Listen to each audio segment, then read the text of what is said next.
बांग्लादेश का इतिहास student activism से भरा हुआ है। यह एक ऐसा इतिहास है जो संघर्ष, साहस और सामूहिक प्रयासों की कहानियों से भरा हुआ है। यह आजादी की लड़ाई से शुरू होता है। बांग्लादेश की आजादी की लड़ाई में छात्रों की भूमिका को कभी भी नजरअंदाज नहीं किया जा सकता।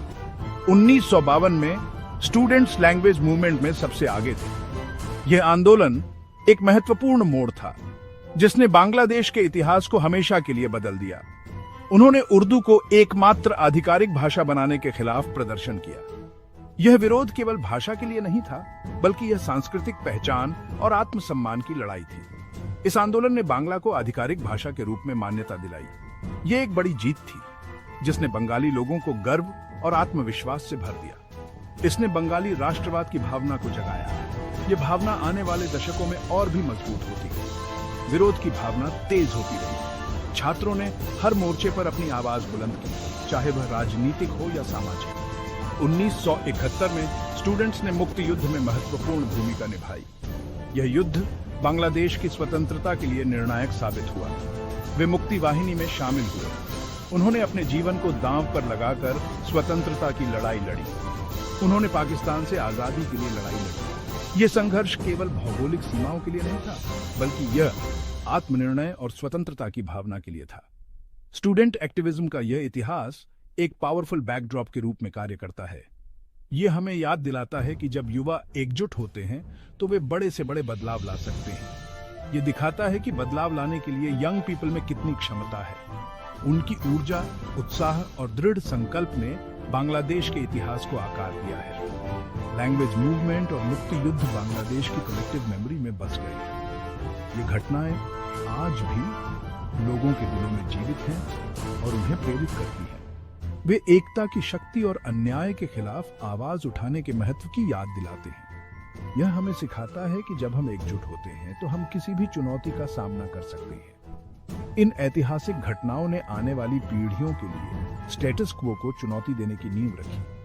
यह हमें सिखाता है कि परिवर्तन संभव है, बशर्ते हम उसके लिए लड़ने को तैयार हों। उन्होंने उन्हें अपने अधिकारों के लिए लड़ने के लिए प्रेरित किया।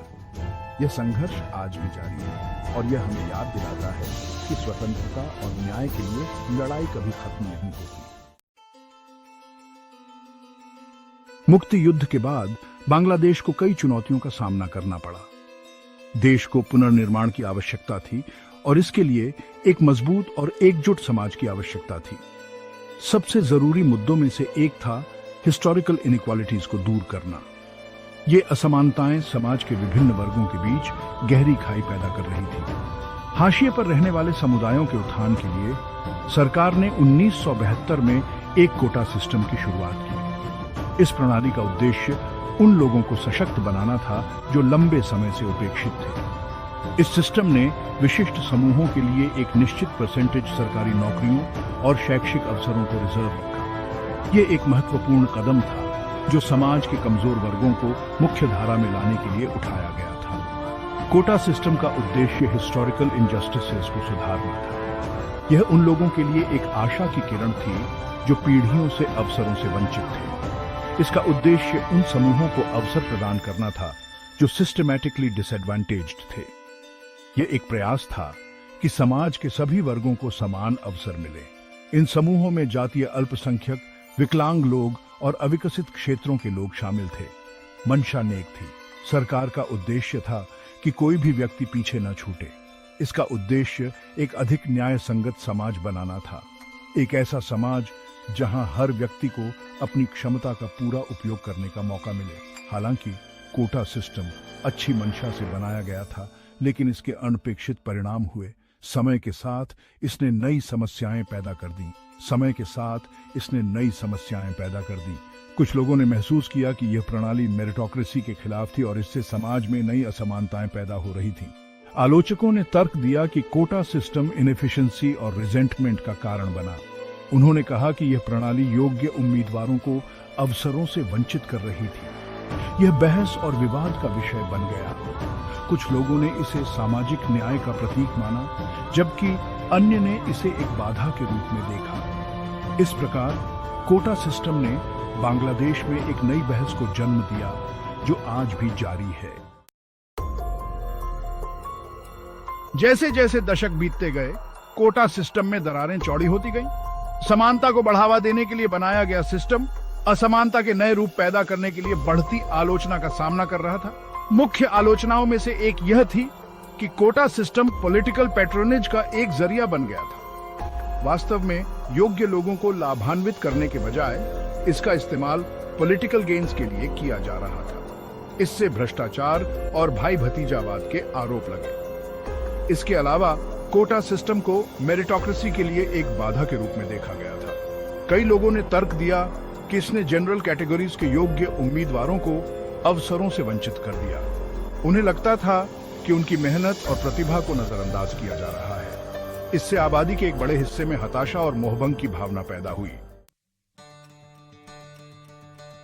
वर्ष 2018 ने बांग्लादेश के इतिहास में एक महत्वपूर्ण मोड़ ला दिया।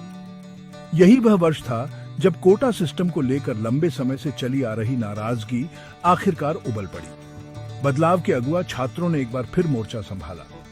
आंदोलन का कारण एक मामूली सी घटना थी। कोटा सिस्टम में सुधार की मांग कर रहे ढाका विश्वविद्यालय के छात्रों के एक समूह पर सत्ताधारी दल की छात्र इकाई के सदस्यों ने कथित तौर पर हमला किया। इस घटना ने पूरे देश में रोष फैला दिया। छात्रों की आवाजों को बढ़ाने में सोशल मीडिया ने अहम भूमिका निभाई। #कोटा रिफॉर्म नाउ और #वी वांट जस्टिस जैसे हैशटैग वायरल हो गए, जिससे आंदोलन को समर्थन मिला। बांग्लादेश के अलग अलग विश्वविद्यालयों और कॉलेजों के छात्र विरोध प्रदर्शनों में शामिल हो गए और भेदभावपूर्ण कोटा सिस्टम को समाप्त करने की मांग की। ढाका में शुरू हुए विरोध प्रदर्शन जल्द ही देश के अन्य हिस्सों में फैल गए। यह विरोध प्रदर्शन एक चिंगारी की तरह था, जिसने पूरे देश को अपनी चपेट में ले लिया। हर शहर और कस्बे में छात्र सड़कों पर उतर आए, अपनी आवाज बुलंद करने के लिए। जीवन के सभी क्षेत्रों के छात्र एक कॉमन कॉज से एकजुट होकर एक निष्पक्ष और योग्यता आधारित प्रणाली की मांग को लेकर सड़कों पर उतर आए। इंजीनियरिंग, चिकित्सा, कला और विज्ञान के छात्र सभी ने एकजुट होकर इस आंदोलन को और भी मजबूत बना दिया। विरोध प्रदर्शन केवल फिजिकल डेमोन्स्ट्रेशंस तक ही सीमित नहीं थे। छात्रों ने अपने संदेश को फैलाने के लिए कई अन्य तरीकों का भी सहारा लिया। उन्होंने सोशल मीडिया का उपयोग किया, ब्लॉग लिखे और वीडियो बनाए ताकि उनकी आवाज दूर दूर तक पहुंच सके। छात्रों ने अपने कॉज की ओर ध्यान आकर्षित करने के लिए ऑनलाइन कैंपेन्स, भूख हड़ताल और चक्का जाम का आयोजन किया। इन तरीकों ने उनके आंदोलन को और भी व्यापक बना दिया और लोगों का ध्यान उनकी ओर खींचा। उन्होंने व्यापक जनता तक अपना संदेश पहुंचाने के लिए रचनात्मक नारों, गीतों और नुक्कड़ नाटकों का इस्तेमाल किया। इन रचनात्मक तरीकों ने न केवल लोगों का ध्यान खींचा, बल्कि उन्हें सोचने पर भी मजबूर कर दिया। जैसे जैसे अधिक से अधिक लोग बदलाव के लिए आवाज उठाते गए, आंदोलन ने दिन ब दिन गति पकड़ी। यह आंदोलन अब केवल छात्रों तक सीमित नहीं रहा, बल्कि समाज के अन्य वर्गों ने भी इसमें भाग लेना शुरू कर दिया। सरकार, जिसने शुरू में विरोध प्रदर्शनों को खारिज कर दिया था, अब एक बड़ी चुनौती का सामना कर रही थी। नीति निर्माताओं और अधिकारियों को अब इस आंदोलन का सामना करने के लिए नए तरीके खोजने पड़ रहे थे। छात्रों ने देश का ध्यान अपनी ओर खींचा था और उनकी मांगों को अब नजरअंदाज नहीं किया जा सकता था। यह आंदोलन अब एक राष्ट्रीय मुद्दा बन चुका था और छात्रों की आवाज अब पूरे देश में गूंज रही थी। उनकी एकजुटता और दृढ़ता ने उन्हें एक शक्तिशाली आवाज बना दिया था, जिसे अब अनदेखा करना असंभव था।